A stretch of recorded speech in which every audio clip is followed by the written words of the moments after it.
Hi, welcome.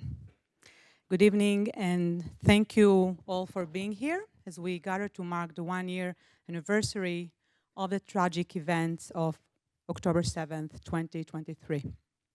My name is Maya Nilel. I'm an assistant professor of instruction and Jewish studies and the assistant director of the Crown Family Center for Jewish and Israel Studies here at Northwestern. Before my opening remarks and introducing our speakers, I would like to take a moment to say a few words about the Crown Family Center. The Crown Family Center for Jewish and Israel Studies is an academic hub for undergraduate and graduate education, innovative faculty and student research, and accessible and engaging public programming. Our student, affiliated faculty members, and visiting professors and postdoctoral fellows study, teach, and research Jewish history, Jewish philosophy and thought, Hebrew and Yiddish language and literature, Holocaust studies, and the history, politics, and culture of the State of Israel. To learn more about our center, please sign up for our mailing list, follow us on social media, and stay tuned for the academic programming we organize for students and the broader public alike. Especially over the past difficult year, we have devoted immense resources to teaching students, Northwestern community members, and the broader public about timely issues pertaining to Jewish history, Israeli politics and society, Israeli-Palestinian relations, and the dynamics of anti-Semitism. We would be pleased if the academic perspectives and resources we provide could reach as wide an audience as possible. So please stay tuned for upcoming events and continue to join us in the future. And now, let me turn to tonight's event. 367 days ago, on October 7, 2023, hundreds of armed Hamas terrorists crossed the border from the Gaza Strip into Israel, carrying out the largest and most brutal massacre of Israelis since 1948. These militants, alongside armed civilians, mass murdered, raped, burned, and abused civilians in acts of cruelty that defy comprehension. The sheer scale and the horrific nature of these atrocities seem to many Israelis has drawn from the darkest nightmares. The attack left over 1,200 dead and 251 individuals, babies, children, women, men, and the elderly, were taken hostage. Many were led into the underground tunnels of Gaza, where 101 remain to this day tortured or already dead. The Hamas attack caught Israel by surprise, shattering fundamental assumptions within Israeli society about the social contract between the state and society, and that the security apparatus would protect them in moments of need. The bedrock notions of Israel as the ultimate safe haven for Jews, symbolized by the phrase, "never again," collapsed. The attack stirred deep-seated fears of existential threat among Israeli society, bringing forth feelings of vulnerability, fear, and anger. No wonder then that in the immediate aftermath, as the full scope of the massacre became clearer, the collective memory of the Holocaust began to resurface, accompanying the numerous reports from the Inferno. Among many Israelis, anxieties of total destruction rooted in the Jewish collective memory were reawakened. Israelis drew stark comparisons to the Holocaust and historic pogroms, only that this time it has been within the Jewish state. These historical analogies reflect not only the collective trauma experience, but also the immense sense of loss and insecurity spreading across Israeli society. Not long after the Hamas-led attack, Israel launched a military campaign to dismantle Hamas's capabilities and, as Prime Minister Benjamin Netanyahu stated, quote, "to avenge the Black Day they brought upon Israel and its citizens," end quote. Over the course of this year-long war, more than 41,000 Palestinians have been killed, including over 16,000 children, while Gaza's critical infrastructures have been largely destroyed. Nearly 2 million people have been displaced across the Gaza Strip, and 230,000 Israelis are displaced within the borders of Israel. Violence has spread across the region from the West Bank to Lebanon with no end in sight. Our panel tonight aims to shed light on currents in Israeli society 1 year after October 7th. How did Israeli society respond immediately after the attack and the long months that followed? How has October 7th changed Israeli society? Why and how has the attack and the ensuing war exacerbated internal divisions and polarization in Israel? And how has Israeli society confronted the humanitarian disaster in Gaza, particularly the widespread suffering of its civilian population? So to help us unpack these difficult but crucial questions, we're honored to host 4 distinguished speakers: Arnon Hershkovitz, Noah Barak, Yael Aronoff, and Amir Teicher. Each will offer a unique perspective on the complex and evolving dynamics in Israeli society following the October 7th attack. Unfortunately, due to recent development in the region, Amir Teicher could not leave Israel and travel to the United States. He's joining us via Zoom from Israel, where it is currently 3 a.m. So thank you so much, Amir, for your efforts to be with us this evening or for you this morning. So at the end of the panel, we will open the floor for a Q&A session. So we kindly ask you that you hold your questions until then. So without further delay, I will now formally introduce our first speaker. Arnon Hershkovitz is an associate professor at Tel Aviv University School of Education, where he is the head of the graduate program Technology and Learning in the Department of Mathematics, Science, and Technology Education. He holds a BA in Mathematics and Computer Science, an MA in Applied Mathematics, both from the Technion, the Israel Institute of Technology, and a PhD in Science Education from Tel Aviv University. Since March, Professor Hershkovitz has volunteered with the Hostages and Missing Families Forum, playing a key role in Hostages Square. In addition to assisting in the Families Room, he guides Israeli and international groups visiting the square and operates a virtual reality experience that allows visitors to briefly step into the perspective of a hostage. In his talk, he will describe how the civic society in Israel has come to action after and since October 7th. Dr. Hershkovitz, the floor is yours. All right. Now you can start the stopwatch. All right. So thanks for inviting me, and I'm very glad getting back to Northwestern. I had the title for this talk, From Nope to Hope, and you'll soon understand what the nope refers to. But first, I want to dedicate this presentation to the Shoham family. Shoham family, Tal, Adi, Nave, 8 years old, and little Yahel, 3 years old, were all kidnapped. You can't hear me? Okay, so I'll hold it. All right. Great. So the Shoham family, Tal, Adi, Yahel, 3 years old, and Nave, 8 years old, were all kidnapped on October 7th. In the deal that we had back in November, Adi and the kids got back, they were released, and Tal is still there. Together with them on that horrible day, 8 more family members were kidnapped, of whom 2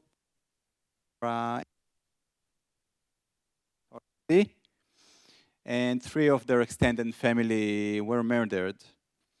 Tal is still held captive, and we all hope for his release back. Since the kids, Yahel and Nave, were released, they constantly ask their mother all kinds of questions children ask, like, why did they do it? When will Daddy be back? Will we recognize Daddy when he's back? And these questions of the children, which Adi posted online a few months ago, are right now on my shirt, because I think I should carry these questions with me as much as I can. So I dedicate the talk to them.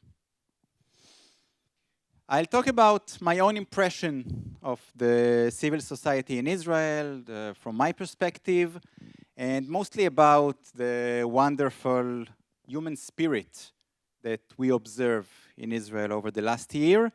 And I hope it will give us all some hope. I will not talk about atrocities and horrible images or the horrors of war. I'll try not to be too desperate because my main idea is mostly to bring hope to me as well as to you. So we all know about what happened back then in October 7, and Maayan gave us a quick reminder of this.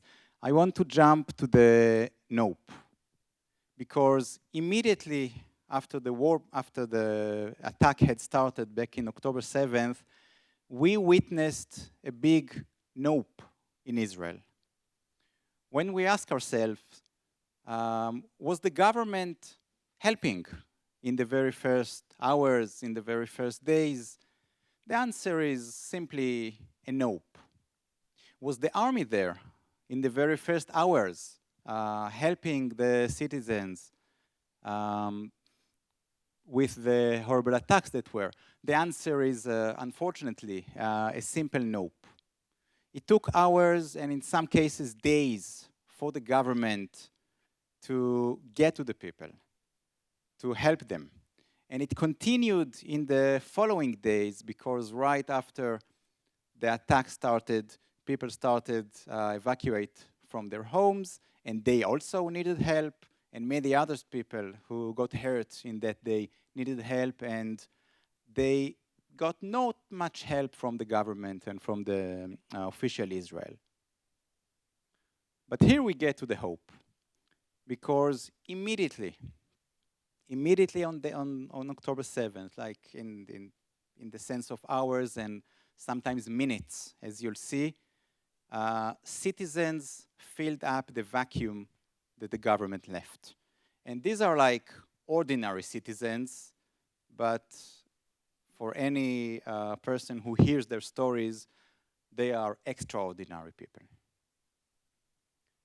Take, for example, Rami Davidian, a 59 years old from Moshav Patish, a settlement near the Gaza Strip. As soon as he heard that young people from the Nova Festival are hiding in the fields around the area, trying to escape, he took his car and drove there. He's not an official, he's not an army person, he's just an ordinary citizen who had to do something. So he called some of his friends and family from the settlement, and they drove back and forth from the Moshav to the fields, back and forth. And together they saved the lives of 750 people.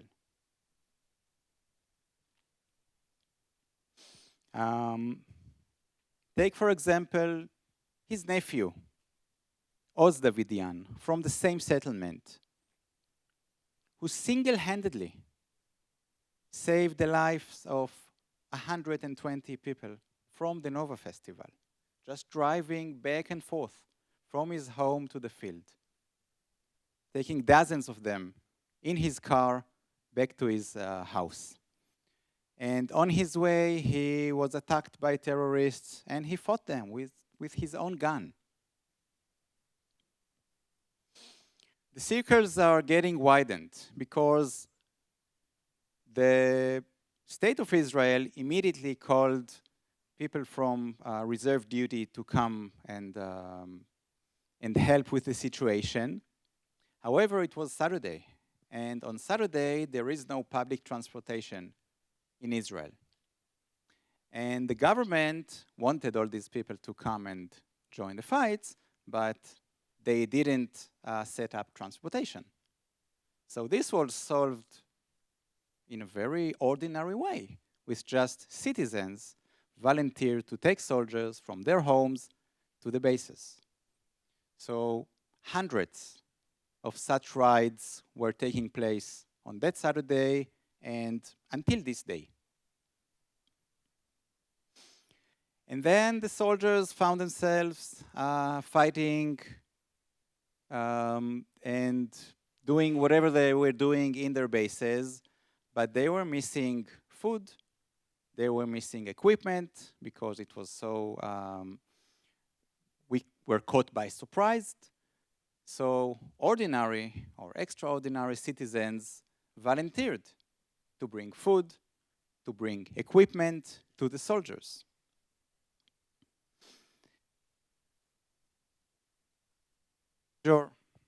This is one of the major logistics centers that was set up on that very Saturday, with thousands of volunteers and lots of donations from around the world and from Israel, who took care of everything that the soldiers needed. Everything, from food to guns, to equipment, to rides, everything. And as time went by and the soldiers were still in the bases, some people thought that it would be very nice to come and bring them some nice meals. So they had barbecues and like small parties in their bases before they went in to fight in the Gaza Strip or right after they went from it. And we saw hundreds of initiatives like this. And it went into wider circles because some people found themselves really want to help, but they couldn't get to the base and having barbecues done over there. So they packaged some treats and sweets, and they baked cakes. This is from, it's like, the Hebrew term is like a civil war room of sweets and treats. And thousands of people around the country baked, transported, packaged, and had the soldiers enjoy these sweets and treats. It's been going on since day one and until this day. What about laundry? People have to have their clothes washed, and they don't have where to do it. So we had, again, dozens of initiatives for doing laundry to soldiers. In some cases, it was by bringing the laundry machines to the soldiers, like this portable laundry station. So they took it with trucks, constructed like a station of laundry over there, and all day long had clothes washed. In other cases, the clothes were shipped into people's houses via logistics centers, washed there, and sent back to the soldiers. Later on, when the circles of help widened, as we'll see in a minute, these services were also for the help of evacuees. As Maayan mentioned, there are still tens of thousands of people displaced from their homes, and some of them don't have an available place even to wash their clothes. So these initiatives are still going on, both for soldiers and for citizens. So now let's talk about the evacuees. At the beginning, we had about 300,000 people displaced for their homes, like in a minute. And they all looked for some place to call home. So many people opened their homes and hosted the displaced persons. And communities opened their gates because many of the evacuees were from communities and they wished to stay together. So whole communities opened their gates for the evacuees. Some nice initiatives were taking care of the really mundane things, but the super important ones, because those displaced persons wanted to really feel like home in a place that in which they had nothing. They had no furniture, they had no pictures, they have no maps and decorations. So initiatives were made to gather these things and to make their home really feel like a home. And in the hotels where they were staying, people came and made them feel better, bringing them clothes, equipment, having them helping with the kids, and having the adults relaxed. Many people from the south and from the north who were forced to left their homes, left their fields untouched. So thousands and tens of thousands of volunteers went to the fields and worked there, and they still are. Even publicity to the state of Israel to tell the world about what was happening has been done voluntarily by people who just took it upon themselves. Two interesting examples are Noa Tishby, the Hollywood star, the Israeli-born Hollywood star, who took it upon herself, and another Israeli blogger with many followers who started to operate her followers. Say this, do that. And above all, and the topic which is the closest to my heart, is the issue of the hostages. We still have 101 people held captive in Gaza. And the major organization who takes care in everything related to the hostages is a voluntarily citizen-run, non-profit organization, the Hostages and Missing Families Forum, who sort of spontaneously came up like hours after the attack had started, and officially, sort of officially, the next day when they held their first press conference. In that press conference on Sunday, October 8th, the families just asked for a simple question. Can someone from the government speak with us? We want information. We want official information. Many of them, unfortunately, weren't in touch with officials from the government in the early days or in the coming months, and some, unfortunately, until this day. And this organization takes care in everything relevant to the fight to bring the hostages back. I'm calling it fight because many of the families feel that it is a fight. They do it via two major lines of operation. First of all, keeping this issue alive and having it on top in the public discourse in Israel and abroad. And this is not an easy task, although this is a super important topic. And second, supporting the families of the hostages in everything they need. It starts with food, because many of them don't have the mental capacity to take care of themselves right now. And it continues with mental support and with connections to the media, to the social media, to diplomats in Israel and around the world, etc. Just a few words about how I got connected with this issue. So on October 7th, I was abroad on a research trip, and I was supposed to be back to Israel on Monday, but flights were canceled, and eventually I was back only on Friday, and immediately I was looking for opportunities to do something. My first station was at a hotel where evacuees were staying, both from the north and from the south. We operated a playroom for the kids to make them happy, but reflecting on that time, I know that this was the only place that I felt happy being there. And we did everything in our power to help the kids and their parents. And by everything, I even mean this. And then once the families went back to their homes, most of them were back to their homes, either in the north or in the south, I immediately joined the Hostages Families Forum, and I started volunteer in the Hostage Square in Tel Aviv, both in guiding tours and in operating a virtual reality experience.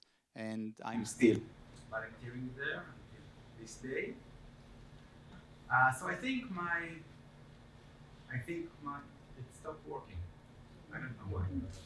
I think my major point is that October 7 has awakened the Israeli society in a positive way, and we have still today, and we still have thousands of initiatives going on with contribution from all the sectors. Thank you. With contribution from all the sectors of the Israeli society, and this is not to be taken for granted. Secular, religious, ultra-Orthodox Jews, Israeli Arabs from across the country, and this has been going on for a long time. So I'll just mention, do I have another minute? 1 minute, thank you. So I'll just give you numbers, because this is important. So normally, we have numbers from pre-war times. Normally, we have about 1 in 5 Israelis volunteer on a normal base. During COVID, it went up to 1 of 3, and today it's about 50%, like 1 in 2 Israelis volunteer. And the interesting thing is that we had a survey a few weeks ago that 97% of the volunteers who do something now with regard to the war say that they will continue to volunteer. So this may be a turning point in the way the Israeli society refer to volunteering. I'll skip this, and I'll end with the hope that we will become a better society, that we will have a better future, and most importantly, that all the hostages will be back soon.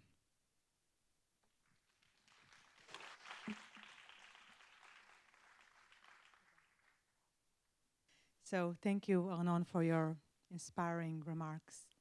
Our second speaker is Noah Barak, a PhD candidate at the School of Historical Studies at Tel Aviv University. Her research interests include the history of national archives, collective memory, and public knowledge. Her dissertation focuses on the history of the Israeli State Archives. Noah is also the co-founder of the Civil Archive of the October 7th War, dedicated to collecting and preserving Israeli public history related to the war. Recently, she spent a semester as a visiting graduate student at the University of Chicago's History Department and the Greenberg Center for Jewish Studies. She has had a decade-long career in media and journalism, specializing in countering disinformation within Israeli public discourse. Tonight, she will talk about the Civil Archive of the October 7th War. Noah, please. Okay, good evening, everyone. Thank you so much for coming, and thank you, Maayan, for this lovely introduction. This week marks the 1-year anniversary of October 7, and the war that began on that fateful day still rages, shifting to new fronts and inflaming the entire Middle East. While the geopolitical impact of these events remained unclear, the deep crisis that now engulfs Israeli society is markedly evident. Tonight, I'd like to speak about one aspect of this crisis, that of collective memory. At the center of this crisis is a bitter struggle over the historical truth of October 7. What exactly happened and why, and who is to blame? What interests me, and will be the focus of my talk, is that this multi-pronged struggle over the national narrative of October 7 make these events into an intriguing archival problem. Who has the right to speak for the victims? How these events are documented and by whom? Whose stories should be included in the collections? How do we document the experiences of communities that are historically underrepresented, like Bedouins and migrant workers? Where will the records be preserved, and who will be allowed to access them? Answers to these seemingly inane questions have significant consequences for how the collective memory of October 7 will be shaped. And indeed, recording and documentation has been a central domain of civic activities since the early days of the war, when dozens of initiatives formed to interview victims and to collect and archive testimonies, photos, video footage, and art and other records created by Israeli citizens. While unofficial initiatives collect the stories they believe should be remembered, the government works to assert its hold on collective memory through the establishment of National Commemoration Authority and the creation of a new state archive, a new state archives database, gathering all official records related to October 7 and the war. Archives have always been a main site of debates over national narratives in Israel. In fact, the very establishment of the Israeli State Archives in the early 1950s was shadowed by political struggle over the memory of the 1948 war. Many political actors that participated in the war effort argued against government control over the new state archive, fearing it will serve to further assert the narrative of Mapai, the ruling party, diminishing their own role in state-making. To ensure their place in history, the kibbutzim and the Etzel, the Irgun, among other actors, established during these years museums, research centers, and archival institutions to document and publish their own versions of the events. Decades later, the State Archives once again was in the center of a fierce public debate over 1948 and the foundation of Israel. In the late 1980s, a group of local scholars known as the New Historians published critical revisionist studies of the war, based largely on newly released records in the state archives. These books by Benny Morris, Avi Shlaim, and others presented damning evidence for the new state's role in the mass expulsion of Palestinians and its reluctance to negotiate with Arab states after the war.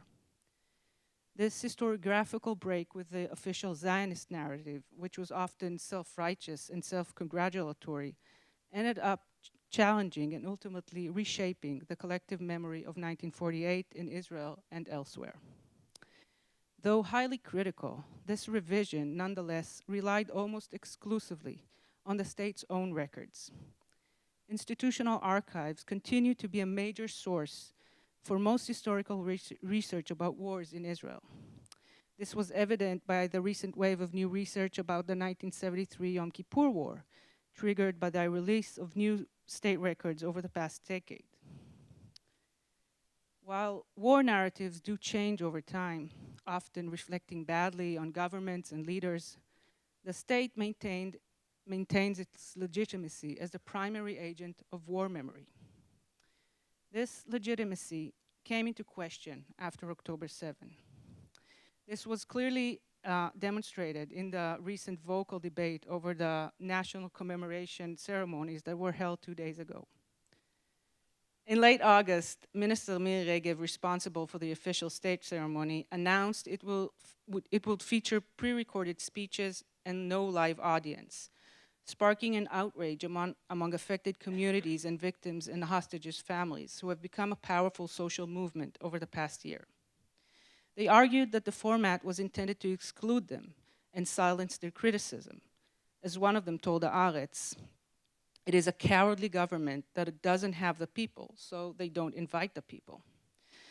Regev dismissed these complaints as background noises, but the families went on to organize their own ceremony. As public criticism grew, many popular artists who normally avoid politics, such as Idan Reichel and Omer Adam, declined to participate in the state ceremony. Meanwhile, the artist list in the family ceremony quickly filled up with many big names like Shlomo Artzi, Ivri Lider, and Rita. According to the organizer, all 40,000 tickets to the family ceremony sold out within hours, although eventually only 2,000 could attend due to security limitations. It was also broadcasted in Israel and in 50 countries across the world. This sweeping victory of a civil movement against the government over the right to commemorate the national tragedy indicates that for most Israelis, the state has lost its monopoly over the national memory. In this context, a small group of history PhD students, Dror Sharon, Dotan Brom, Or Rappel-Kreuzer, and myself, decided to build an independent archive dedicated to documenting social and civic aspects of October 7, primarily the everyday experiences of ordinary people from different communities in Israel and the activity of civil society organizations during the war. The Civil Archive of the October 7th War began operating under the auspices of Tel Aviv University shortly after the attack. Initially, it was an instinctive reaction to the overwhelming flood of first-hand testimonies. As historians, we felt compelled to preserve these invaluable records before they disappear in the digital abyss. As tensions between the government and civil society were building up, we decided to expand our focus to include the broader consequences of these events for Israeli society, from acts of solidarity to deepening social divisions, changes in community life, personal relationships, and shifts in political views. Such perspectives often are lost under the archival dominance of the state. While state institutions systematically record and preserve their actions, private citizens and social groups rarely do so. This structural advantage often leads historians to rely heavily on state archives, which inherently reflect official perspectives. At the same time, access to these records is often limited by the state. In Israel, in particular, security concerns are frequently invoked to conceal records, although they often mask other concerns like political interest or avoiding public scrutiny. Israeli historiography is riddled with silenced evidence of atrocities, injustices, and failures. Even now, reports on war crimes of Israeli soldiers in 1948 remain hidden in the state archives, though posing no security threat today, if they ever did.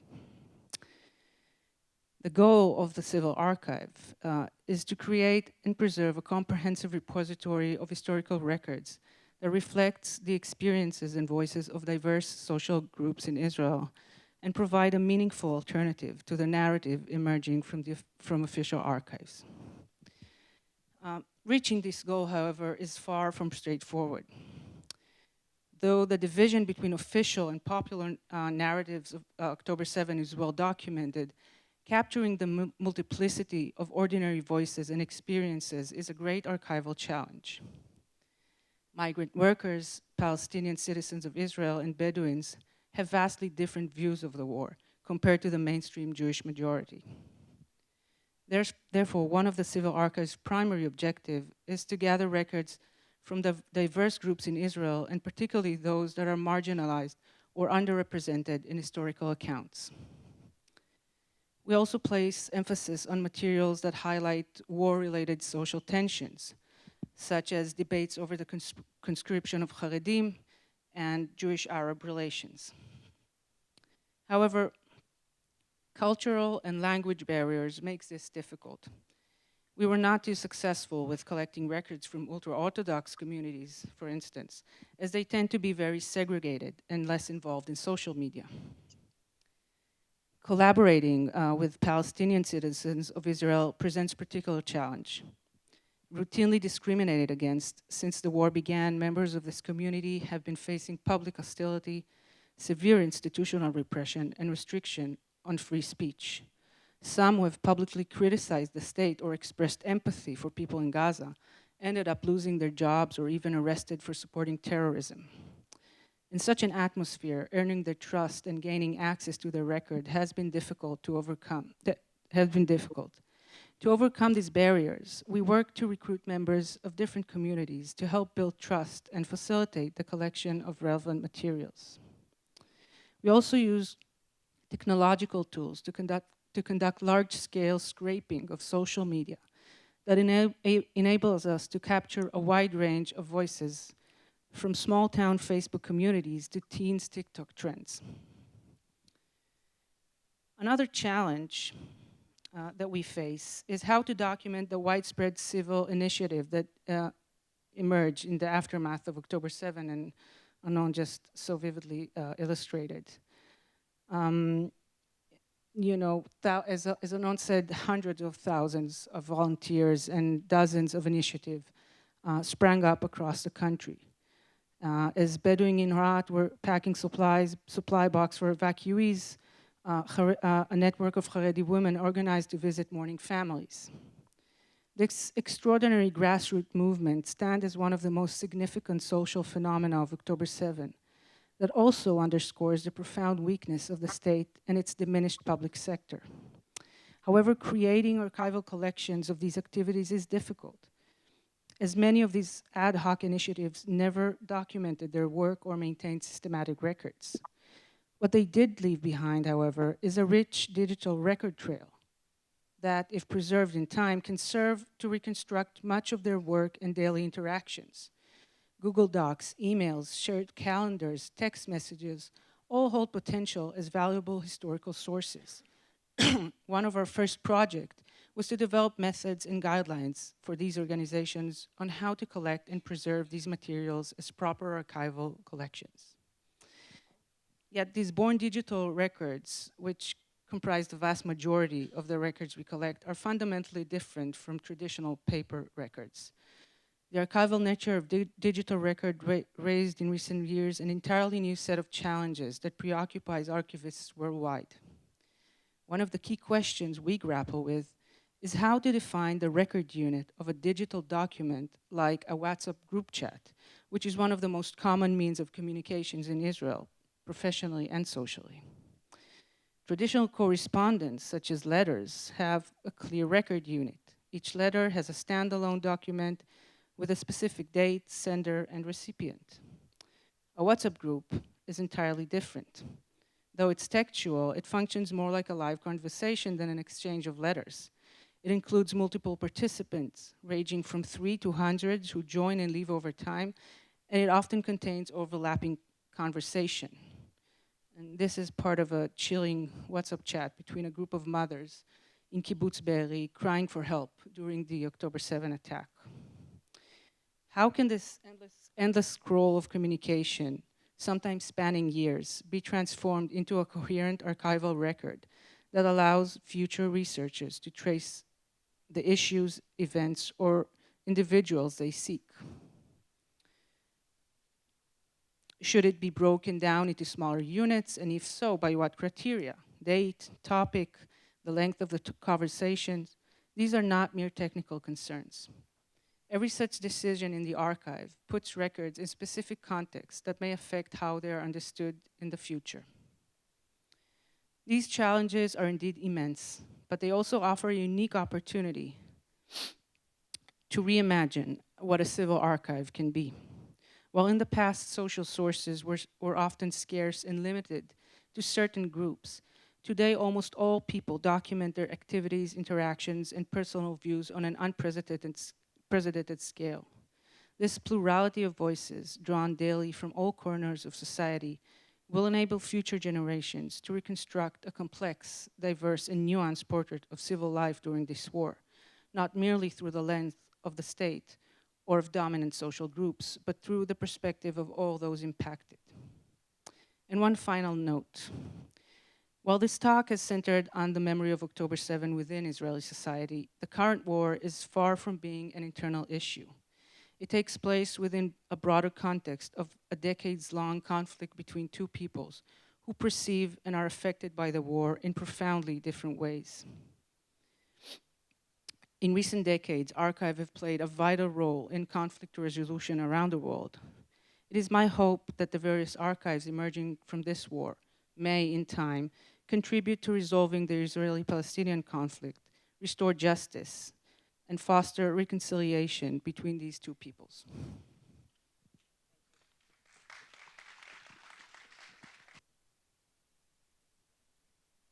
Okay. Thank you so much, Noah. First, for sharing with us this incredible endeavor of the October 7th archive and your fascinating talk and research. So our third speaker tonight is Yael Aronoff, the director of the Michael and Elaine Sterling Institute for Jewish Studies and Modern Israel, and is Serling Chair of Israel Studies and Professor of International Relations at Michigan State University. Dr. Aronoff is past president of the Association of Israel Studies. Dr. Aronoff's book, The Political Psychology of Israeli Prime Ministers When Hardliners Opt for Peace, was published by Cambridge University Press in 2014, and Dr. Aronoff's co-edited book, Continuity and Change in Political Culture, Israel and Beyond, with Ilan Peleg and Sariba Sarsar, was published in 2021. Dr. Aronoff has published in Foreign Policy, Israel Studies Review, and Political Science Quarterly. In our panel tonight, she will analyze the role of Prime Minister Netanyahu in the current crisis and opposition to him from various sectors in Israeli society. Dr. Aronoff, please. Thank you so much for inviting me back. I was here, I think, in this room a few years ago talking about analyzing some of the Israeli elections. You know that we've had 4 elections in 5 years recently. So here I'm back again talking about the government and Netanyahu. And as we heard in the first inspiring talk, and of course this is a very somber week for all of us, how the government failed, right? Israeli society on October 7th. And so one of the things that I'd like to talk about is the puzzle where we have over 70% of Israelis saying that Netanyahu should resign. But a year late, he's still in office a year later. So how can we explain this puzzle? Can we look at public opinion polling to help us explain it? Can we try to look at the conditions under which perhaps there'd be new elections, and then look at possibilities for future coalitions and what influence they might have, right? So when we look at some of the opinion polls, again, that I mentioned, well, first, before October 7th, of course, we all know that in December 2023, Netanyahu established the current government, which is the most right-wing religious government in Israel's history. And almost immediately, already in January, we had 9 months of demonstrations every Thursday and every Sunday, with up to 750,000 Israelis demonstrating twice a week for 9 months against some of the policies of the government that I'll just talk about very briefly, which would be equivalent to 20 million Americans demonstrating every Thursday and Sunday. And it's almost unimaginable how exhausted many of these Israelis were before, October 7th, right? And we can recall that one of the main reasons for the demonstrations was the government's efforts to weaken the Supreme Court and therefore weaken check and balances, and as perceived by the demonstrators, therefore weaken Israeli democracy, right? That was one of the main issues for the demonstration. And you'd say, well, why was the government doing this, right? And there were, several different reasons from different sectors of society. Perhaps some of the ultra-Orthodox who didn't want to be drafted into the military, thought that the High Court might rule at some point to get them to draft, and therefore wanted to weaken the power of the Supreme Court.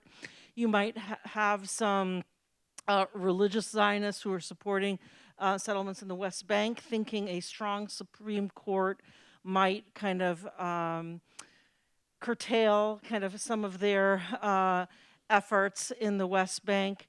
And you might even say, oh, Netanyahu himself, right, had been indicted for breach of trust, fraud, and corruption 4 years before, and that perhaps he had some personal motives mixed in with these other things to try to set things up in a way that he wouldn't have to necessarily go to trial or possibly even face jail, right, by setting up the different people in the different justice areas and in the composition potentially of the Supreme Court and its power. So you had many other things going on and many other reasons. Those are just a few, where you had these mass demonstrations in a very polarized society before October 7th hit. Now, of course, the brutality and the massacres, intentional massacres of hundreds of people, and the rapes and the taking of 253 hostages was unimaginable, and of course is completely, Hamas is completely culpable for that. But as was alluded to in the first kind of presentation, it also represented a complete failure of the government to prevent this from happening. It's almost unimaginable that this would happen in Israel. Why were there so few people at the Gaza border? Why had some of the troops been taken to the West Bank? Why wasn't intelligence listened to? Why wasn't the army able to get there at a quicker time? And if you look at it, right, Netanyahu had built up his image over so many years as Mr. Security, and it was the biggest security failure in Israeli history under his watch, right? And most Israelis, by the way, when I say 72% of Israelis, this is from a July 12th poll in the Times of Israel, said Netanyahu should resign over the October 7th failures. 44% believe that he should resign immediately, and another 28% believe that he should resign when the war ends. Also, it found, this poll, that 50% of his own supporters, or supporters of his own government, believe that he should leave office before the end of his term. So not necessarily immediately, but he should not serve the full 4 years.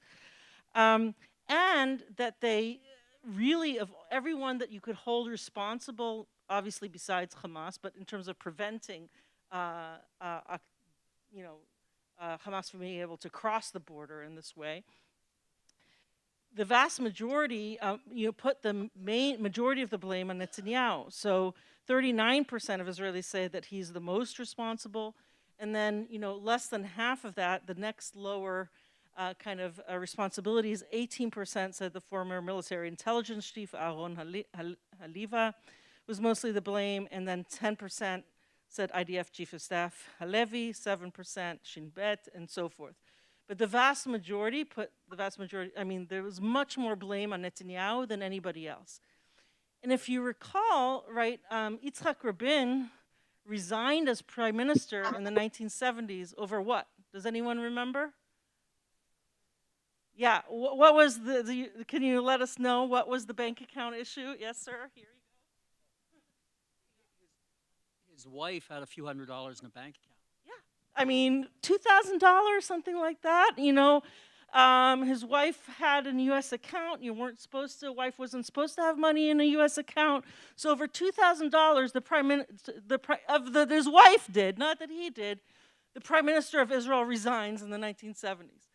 Here we have the biggest failure in Israeli history in terms of security, where 70% of Israelis think Netanyahu resigned.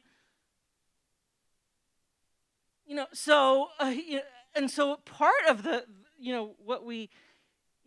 puzzle that we have to ask ourselves is why? And, one obvious reason seems to be that you're in an ongoing war, right? And therefore, the smaller percent of Israelis who think that Netanyahu should resign are saying, well, the majority of those are saying it should be immediate. There's a significant minority that's saying, well, maybe when the war ends. And so that's kind of an obvious answer. And of course, Israel continues to face real security threats in terms of Hamas saying we want multiple October 7th, in terms of Hezbollah, in terms of Iran, as we all could see. I'm not discussing here the immense suffering of Palestinian civilians and their deaths and Lebanese, because my focus is here on something else, but that's obvious as well, that was mentioned by the second speaker. But so it's really the ongoing war, right, that seems to be the main reason for the continuation of the current government. And the fact that, as we said, 1,000 or so people are displaced, there's ongoing insecurity, there's ongoing sense of trauma, and so this is what's causing it. But you still have, of course, the rift in society that was mentioned, where you have these continued demonstrations now in the sense of the multiple priorities that the government should have. Should it be kind of prosecuting the war to the extent possible and coming to as much as a victory as one could hope to have, which is what Netanyahu is advocating.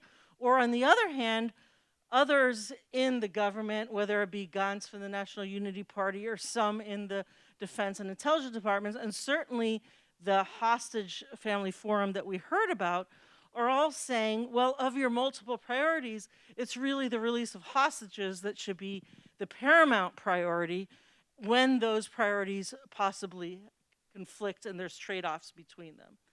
Right? And so you have this increased polarization, so that you have this continuing amazing volunteering that we heard about, which is truly inspiring and incredible, and that continues.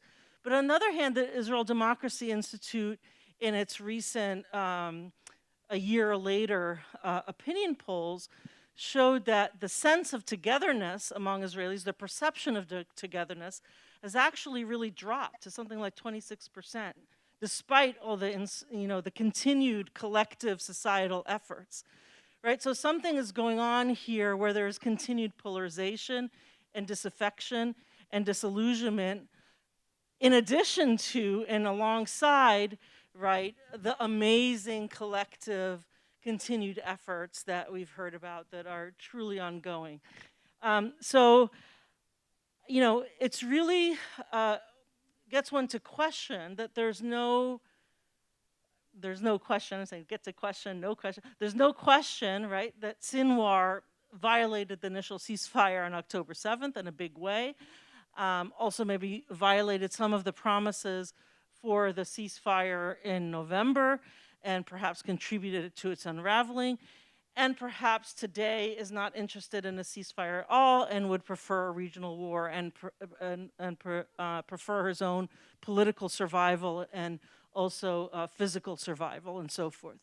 But on the other hand, one also has to ask, well, if it's the continued, if 70% of your citizens want you to resign, but part of the reason of alleviating that pressure is the continued war, is there also a personal reason or not? I mean, this is conjecture, but a lot of people are asking that contribute to prioritizing continued ambitious goals of a war over the release of hostages. And in this summer, it seemed like Netanyahu's own defense and intelligence people were saying, perhaps we can deal with the Philadelphia corridor, and maybe we can deal with it later, and let's prioritize the hostages.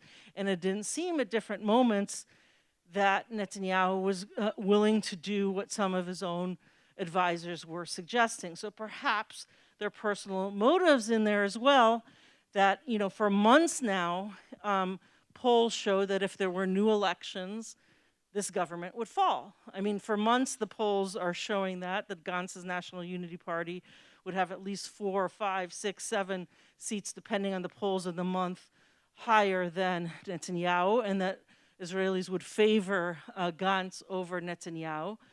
So he must know if there were elections, there's a good chance that he would lose, and therefore you're kind of prolonging the pressure for new elections through continued war. Now, obviously, there are also other reasons and security reasons, and people can perhaps have respectful, different, arguments about different goals for different fronts of the war and so forth. But nevertheless, that certainly seems to be one reason. So how could we anticipate then pressures that would lead to the possibility for new elections, right? And so certainly one would be the end of the war or different fronts of a war in the form of different ceasefires that then would perhaps stabilize the situation at some point and lead to those pressures actualizing. But other than that, are there any kind of parties in the current coalition which would disaffect or leave the coalition, for instance? I think there's some possibilities, not necessarily probabilities, and I have to also credit Professor Alon Tal, who actually was in the Blue and White Party with Gantz under the former government and has visited MSU and so forth. And so some of this is through conversations with him as well. But you could look at possibly the ultra-Orthodox party, the Ashkenazi United Torah Judaism Party. They have some disaffections, right? And one of those is that if there is pressure to draft Haredim or ultra-Orthodox, and they refuse, that they might lose 2,000 shekels a child and so forth, and that causes disaffection as one of several things. You could have Aryeh Deri of the Shas party has been more empathetic towards prioritizing the hostages and so forth than Netanyahu. He has had real disagreements with Ben Gvir. Sorry, I'm going to sneeze. He has had real disagreements with Ben Gvir, going and praying publicly in the Temple Mount, even wanting to build a synagogue there, and has thought that Ben Gvir should be fired from overseeing the Israeli police. And he was very disappointed, as was the United Torah Judaism, where Netanyahu had promised that to come with a bill in which the state-backed rabbinate would be empowered to appoint more rabbis, which would potentially allow for 1,000 more jobs for Shas people, and that was reneged. So these are not necessarily likely, as they might not think we'd be better off in the next government, but there's certainly disaffections within the ultra-Orthodox. There's a potential, maybe, that Ben Gvir could even bolt. He's expected in polls, if there was a new election, to still get 8 to 9 seats, whereas Smotrich is expected to not make the threshold and perhaps not be able to resume if there were new elections. And even though Netanyahu is often catering to him in terms of his demands so that he doesn't bolt the government, he doesn't always get what he wants, and he could decide that he could do well in a new election. It could be that Netanyahu could call for early elections himself if he sees his polls increasing, which they are lately due to different assassinations of Haniya and Nasrallah, where he gets a little bump in the polls, that maybe he'll want to wait. He has to go to trial on December 1st, so it's the first time he's going to testify. He could perjure himself. The police has records that no one's heard before that'll come to light, so it could be that he could possibly, not necessarily probably, strike a deal with President Herzog, which would allow him, give him some kind of a pardon. Maybe there'd be new elections, maybe there'd be another Likud government besides him, not necessarily likely, and not necessarily likely before the US elections. It could be that if he fires his defense minister Gallant, which of course he tried to do in March 2023, right, and which caused the whole country to stop and go on strike. He's been talking very seriously the past month about firing his own defense minister. That could lead perhaps 3 to 4 Likud ministers to disaffect. So none of this is necessarily likely, but possible under the current conditions. And I will just end with, there's different coalitions that could be formed, but right now polls which suggest that there'd be a high chance of the National Unity Gantz and Yesh Atid with Yair Lapid, and Israel Beitenu, the Avigdor Lieberman, and the Democracy kind of bloc now with the Meretz united with the Labor Party would all merge to form a coalition government. And if they did, you might not expect a dramatic difference in all aspects of domestic and foreign policy. You may not see something different on the Lebanon front with some of the actors in the government, but you may very well see a higher prioritization of releasing the hostages, of bringing the war in Gaza to a close with some kind of perhaps multinational force or other force. And perhaps then even rhetorically, even though Israelis after this traumatic year are not thinking of negotiating a two-state solution in the immediate term, at least the government would be for it under certain conditions in the future, which would, I think, significantly, to some extent, change the deep delegitimization that Israel has faced around the world and be able to kind of strengthen its ties with Jordan and Egypt and potentially Saudi Arabia and so forth, and maybe create a different future that over time is less threatening in terms of security to Israel. Here I'm trying to be hopeful, the hope, not nope, attitude, and kind of bring a better future, which I guess I'm suggesting could potentially require a new government. So I'd love to hear comments and suggestions and discussion later. Yeah.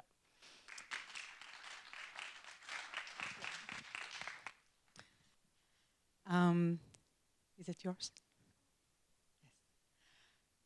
Thank you so much, Dr. Aronoff, for your thought-provoking talk and also the very optimistic tone at the end. So our fourth and last speaker on the panel is Dr. Amir Reicher, and not Teicher, as I said earlier, a cultural anthropologist specializing in the West Bank Settlement Project. He's currently a postdoctoral fellow at the Martin Buber Society of Fellows at the Hebrew University in Jerusalem. For his research, he moved to the West Bank and lived in an outpost settlement for a period of almost 2 years. His research was funded, among others, by the Wenner Gren Foundation, the Mellon Foundation, and the Social Science Research Council. His work has appeared in several top-tier journals. He is currently working on his forthcoming book, Between Two Messiahs, which explores evolving dynamics in the West Bank settlements. Tonight, Dr. Reicher will discuss how the October 7th attack and the ensuing war in Gaza changed the West Bank settlements project. Amir, the stage is yours. Please keep on time. Hi, thank you very much. I really appreciate it. Can you hear me well, more or less at least? Okay, wonderful. So first, thank you so much for the opportunity, and I'm sorry I couldn't be there physically. So today my aim, I'll just go straight at it. Today my aim is to present how October 7th changed the dynamic in terms of the West Bank settlement movement. So in this sense, my angle is rather narrow. This is not about the horrific massacre led by the Hamas savage attack on October 7th, but about dynamics unfolding in the West Bank since in terms of the settlement movement. I will do so through a microanalysis, anthropological analysis of the events that took place in the area of the outpost settlement of Eliad D, Eliad Daled. That's a pseudonym to the outpost I lived in during my extended fieldwork. Let me share with you my screen and hope it works. Okay.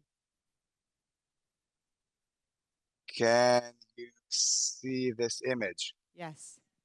Okay, so this is the outpost settlement of Eliad Daled, or Eliadi, located in the northern Judean desert. Eliadi is the outpost, as I said, I lived there 4 years ago.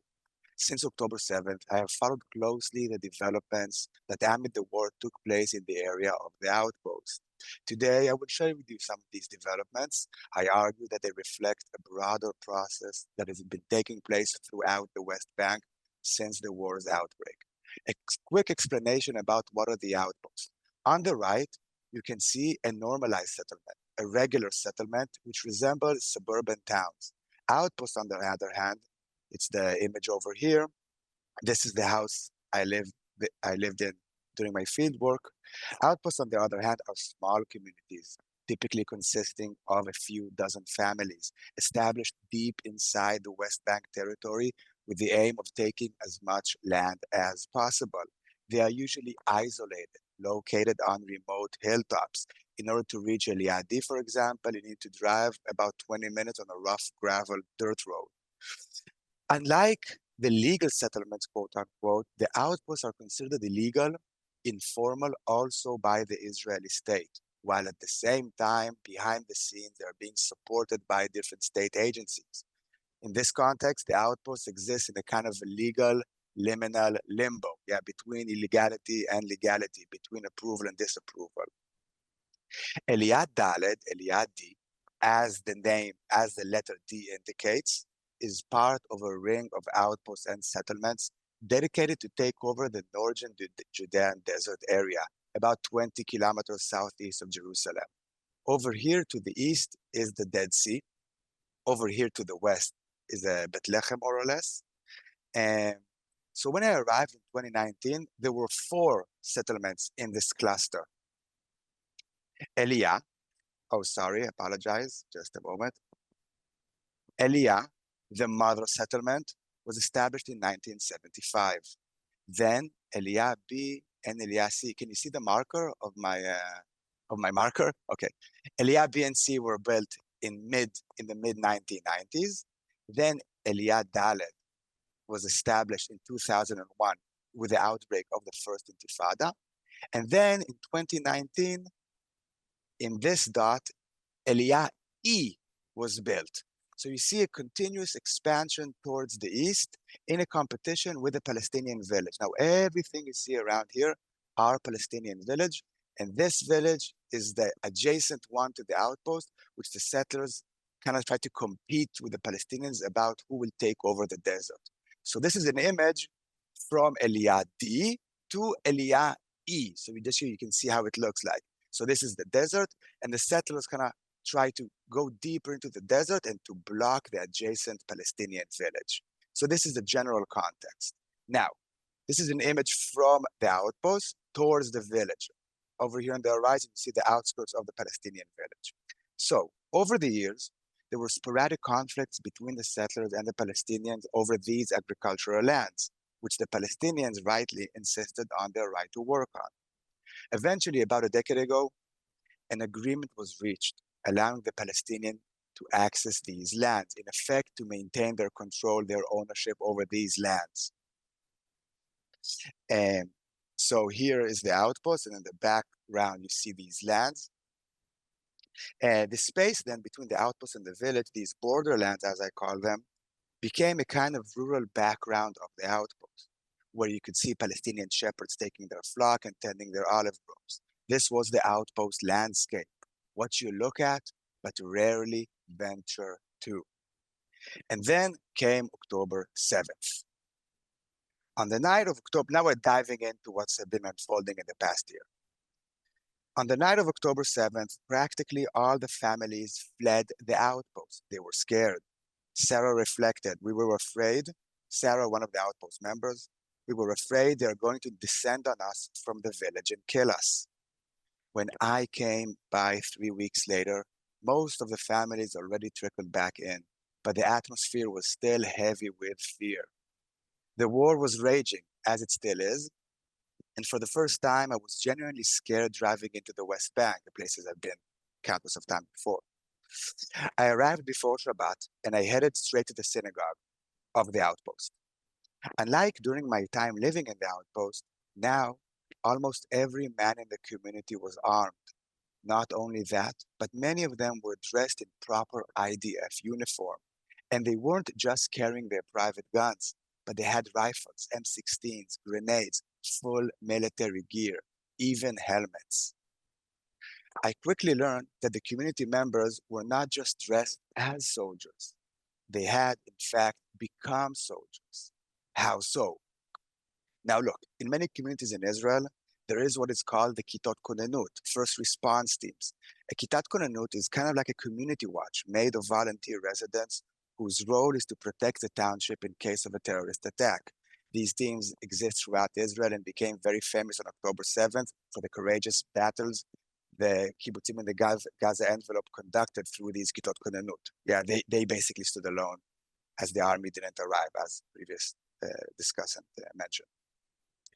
But in the West Bank, these Kitot Konenut, these first response team, began to take on a different nature, a dangerous one.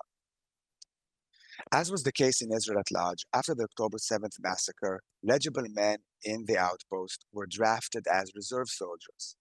But unlike in most places in Israel, a chunk of these draftees were assigned to stay put and to guard their community. In this way, the first response teams, those community watches, those neighborhood watches, became formal military units. The settlers, the residents, became soldiers. In Eliya D, the unit was comprised of about a dozen residents from the outpost and the entire cluster you saw before. The IDF general appointed Avner, whose house sits right on the edge of the borderland facing the village. His house sits basically almost here, to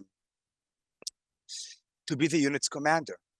Their mission, given by the general, was to keep an eye on the borderlands, to protect the community from the village. For these soldiers, settlers then, their assigned battlefront was outside their doorstep. A week after October 7th, the initial dramatic event took place as Avner, in his new role as an IDF commander, decided that they must block the villagers from entering the borderlands. The area must be cleared, someone said. Avner decided that they will start by putting a barrier on the road from the village leading to the desert, leading to these borderlands. This is what you see here. Dan, one of the reservists and Avner's neighbor, initially thought this was a mistake. I thought, he told me, that by blocking the road, we're just creating friction. But Avner said there are going to be clashes with the village no matter what. Remember, this is 2 weeks or 1 week after October 7th. So it would be better, so did Avner say, to have these clashes closer to the village than to the outpost. We simply can't, explained another outpost member, let the Arabs come near anymore, near the outpost. It is too dangerous. The idea that took hold was that they need to extend what they began to see as the potential battlefront to push it away from the outpost towards the village. Another member explained, think about it. One morning, the shepherds from the village can be replaced by Hamas members from Hebron, and then they can block the road like they did to the kibbutzim and slaughter us. The military won't come on time. We are too isolated. And so the reserve unit blocked the road and declared the area a no-go zone for Palestinians. In response, as expected, a few days later, members from the village, members from the Palestinian village, gathered to breach the barrier. And during the demonstrations, the military reserve unit killed one of them, a 26-year-old car mechanic. The general came in and reprimanded Avner and the shooter. Dan agrees the shooting was a mistake, not a moral one for him, but a tactical one. According to Dan, the stone thrower was too far away. He should have shot him only from the knee below. But after an initial inspection, the military decided that there is no need for a formal investigation. As Dan puts it, this is happening during war, and the person was a stone thrower, not some bystander or a child. Once the road was effectively blocked and the village residents were barred from the borderland, all this area fell into the hands of the settlers. The reserve military unit then turned to maintain the area a sterile zone, Merkav Sterili, that is, a space where Palestinians can't enter. I joined Nadav when he was Amir? patrolling as... Sorry, Yes? I just want to remind you that you have another 3 minutes. Really? Okay, We're already running late, sure. so sorry. Then came the other moment in which the settlers established another outpost deeper into the desert. 3 weeks later, this outpost, not surprisingly, was called Eliyah G. After A, B, C, D, E came G. And then they quickly created this wonderful, vibrant community in their terms. Then quickly, they established one more outpost, Eliyah F, even deeper inside the territory, in a location that kind of blocks the village from the southeast and takes over the entire area. And someone even installed these makeshift road signs, kind of create this entire space that was basically beyond the outpost perimeter, and now a part of an integral part of the entire area of the settlers. And now, okay, I'll conclude. And essentially, this is what we have been seeing since the West Bank. If you see this image, so Eliyah Dalet is over here. Now Eliyah E is down here, Eliyah G, and over here in Eliyah F. In this way, they took over this entire area. Give me 2 more minutes, please. Essentially, that is what we have been seeing since October 7th, the acceleration of the appropriation of land.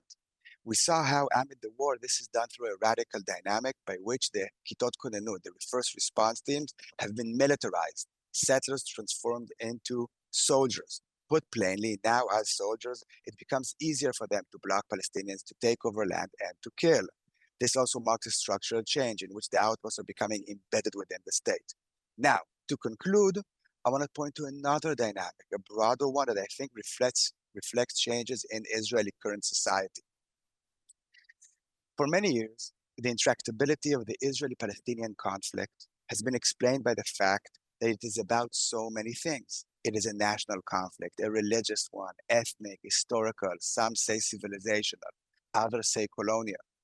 But since October 7th, at least among the community members of Eliyah D, it appears it has in many ways transformed into being nothing of the above but only about life and death. When the people of Eliad Dalet talk about all that has been going on in the area since the war, especially the building of these new outpost settlements, unlike the previous generation of settlers from the Gush Emunim, there is no talk anymore about redeeming the land, no promised land, no messianic hopes. Instead, what I found was a profane and desperate need to expand the security perimeter of the outpost to keep the Arabs away for the sake of staying alive. In this sense, with the shift of the conflict into war, what drives these settlers now are no longer beliefs in higher causes, no longer ideology or even religion, but radical fear, fear that radicalizes you, fear that moves you to a space beyond ideology, beyond religion, beyond politics. While there is something less ideological and more hollow about this post-political mindset, it is one governed by a sense of having no other choice, and as such, it is far more dangerous. This, unfortunately, is where we are at the moment. Our role, I think, is to make the conflict political, ideological, even religious once again. Thank you very much.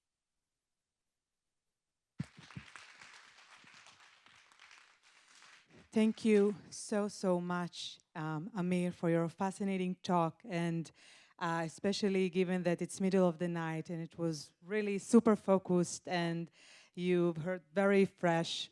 So thank you so much. And also a genuine thank you to all our speakers for their enlightening and captivating presentations.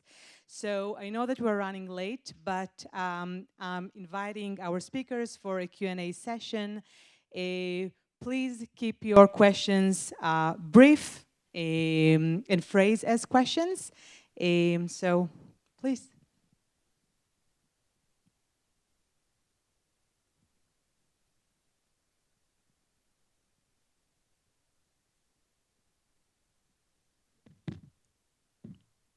So, to Dr. Aronoff, they say that the left wing is always winning elections in the polls and the right wing is always winning the actual elections. You're saying the left wing wins in the polls, but the right wing wins in the actual elections. Why there's so much gap, especially in the last election? I also remember the Boji versus Netanyahu in 2015 and 2016, where we thought it was a landslide win, and then in the end, Netanyahu won. I mean, so why doesn't the polls right now predict maybe a fall of Netanyahu are not wrong? No, certainly you can't have complete confidence in the polls, for one, and they're continually changing, and you don't know what they'll be when there are new elections. So certainly you're right, both as we come to our own election in the United States and when we look at elections in Israel, the polls have margins of error. They aren't completely predicting who will show up to vote and how many will show up to vote and so forth. So be too confident about polls. And certainly Netanyahu, as you know, someone who seems to have 9 lives in terms of being the longest serving Israeli prime minister. And it's certainly possible that as more time goes by from October 7th and perhaps the blame that he has assumed from most of the public in terms of that gets transferred into crediting him with security wins, so to speak, among perceived wins by some of the public, that he could be elected again in another election. You know, that's always possible. It's also possible that Bennett now is higher polls if he came back, and that you get another possible center-right or right government, but that wouldn't necessarily include Netanyahu, but wouldn't be the Gantz coalition that I was just talking about either, but may be a coalition that perhaps wouldn't have someone like Ben-Gvir in it, who's also, in terms of our last presentation, you know, contributing to greater violence by some settlers in the West Bank and so forth. So So there definitely, we can't rely exclusively on polls. That's how surprise us.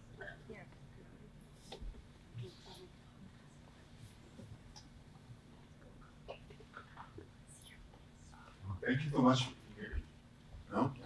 Thank you so much. This was really interesting and very compelling. A question to Noah about the archive. I found it really fascinating. I'm wondering a few things. First, how are you safeguarding the archive? In what sense of access and making sure, for example, I mean, funding for an archive, it has to be safeguarded for going ahead, right, in the future. What happens to it in 5 years from now? Who's guarding it? Is it a possession of the Tel Aviv University, or is it part of, you know, a civil, actual civil, I don't know, volunteer organization? What kind of vision do you have for the archive? And second, do you have any kind of, obviously this was really hard, and I mean, is there any parallels for an archive going on also for Gaza at this moment of trying to kind of sort of archive what's happening there and the basically obliteration, right, of so much archive that is in history that's going on? So do you see any parallels going on as well there?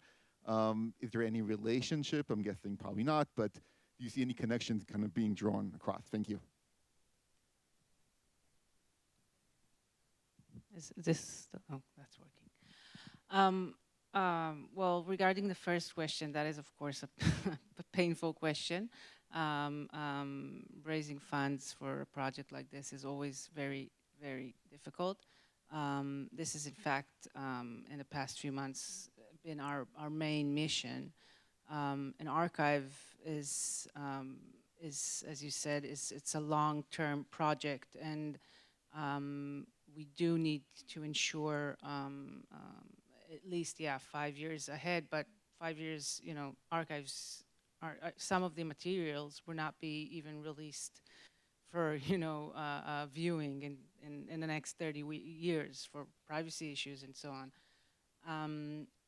Our intention is to remain within an academic setting or other independent setting, and specifically not in any institutional setting. There is an initiative of the National Archive of Israel, which is, it's not completely state-owned, it's complex, and, but, I mean, the university is also funded by the state as well in many ways, but a lot of the initiatives, the documentation initiatives that I mentioned, are in fact depositing their documentation with the National Archive, who opened this project for archiving the project of October 7. We hope that we can stay independent in that sense, and also we hope that the archive would continue to have purpose and not kind of, you know, be a collection that is closed after, because it's not just about October 7, it's about the war, and it might, you know, change its purpose or develop. About archiving what goes on in Gaza. Well, first of all, the plain answer is that it's just impossible. None of us have the ability to even go there. And I personally don't think it's even right to do so. It's not my place to document the history of other people. And I am sure, well, I can't be sure about anything that goes on in Gaza because I have no idea, because no one tells me, but I presume that there is some work of preservation being done. At the early months, I think the end of November, the Gaza archive was actually bombed to the ground and burned, an historical archive. It was a very, very big shame. And I don't know what survived from that. Yes, that is a very big question. I mean, what I said at the end of my talk is that I hope eventually these archives will, you know, serve as kind of a tool for reconciliation, and you know, I hope that there is an archive emerging from Gaza.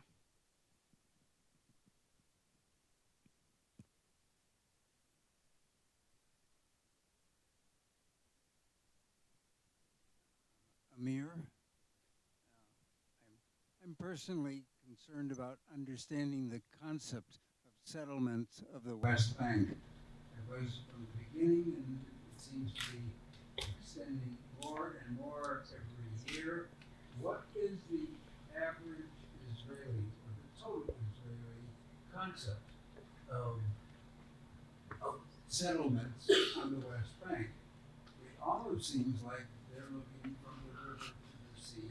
Everything should be Israel. Am I wrong?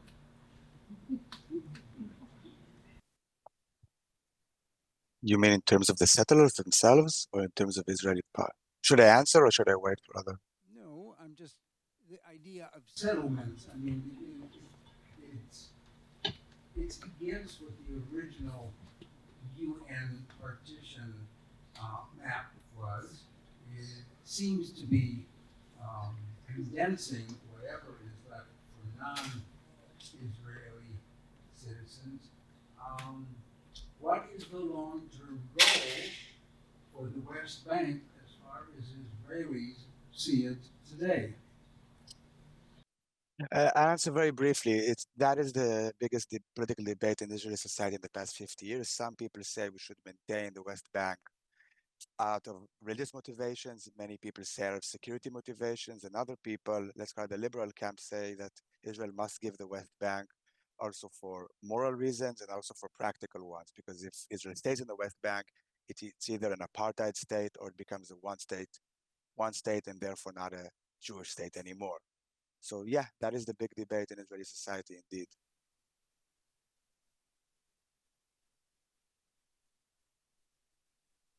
Please keep it brief. We're way over the time. Anna, please. Thank you so much, everyone, for your interesting talks. Amir, I have a question for you, also related to what you said about the settlements at the outpost, Eliab A, B, E, C, and onward. You said that that from your understanding now, how the settlers in these areas see the fight against the Palestinians is basically driven out of fear. I was wondering, what do you say about things like Orit Struk and Smotrich and other Knesset, not just Knesset, government members, who say that this is actually, Shat Ratzon, basically like a miracle that is happening to the Israeli people, to the Jews in Israel, that here this is actually an opportunity during the war to take over the whole land and actually basically do, from the river to the sea on like the Israeli side, according not to the other Israelis. I'm talking specifically about these specific government members and those extreme settlers. I'm talking about them. So I was wondering, how do you reconcile this with the question of fear? Thank you. I'll answer briefly. Well, I don't reconcile it. You're absolutely right. There are different kinds of settlers, different actors going on. Orit Struk kind of marks one sphere. The people I study marks another one. My argument is it's a generational divide, and Orit Struk belongs to the previous Gush Emunim generation. So my argument is that in the outpost, where second-generation settlers live, we see this shift, a shift in which it is less, even no longer, but let's keep it cautious, it is less the discourse that you see with Orit Struk and far more what I've been talking about. And in this sense, it resonates more with the Israeli public in general. But you're right, there's both these forces, but I will say there's a disjuncture between the politicians on TV and the people actually living in the outpost and what animates them. Many in the outpost look at Orit Struk and think she's crazy. Yeah. Or they find her amusing and a relic of the past, to speak in a more academic, serious manner. Okay, so thank you so much for staying with us until such a late hour. Thank you so much again for our speakers. And Amir, good night, Laila Tov. Thank you very much. Good night. Good night to you too. Actually, have a nice day, Amir.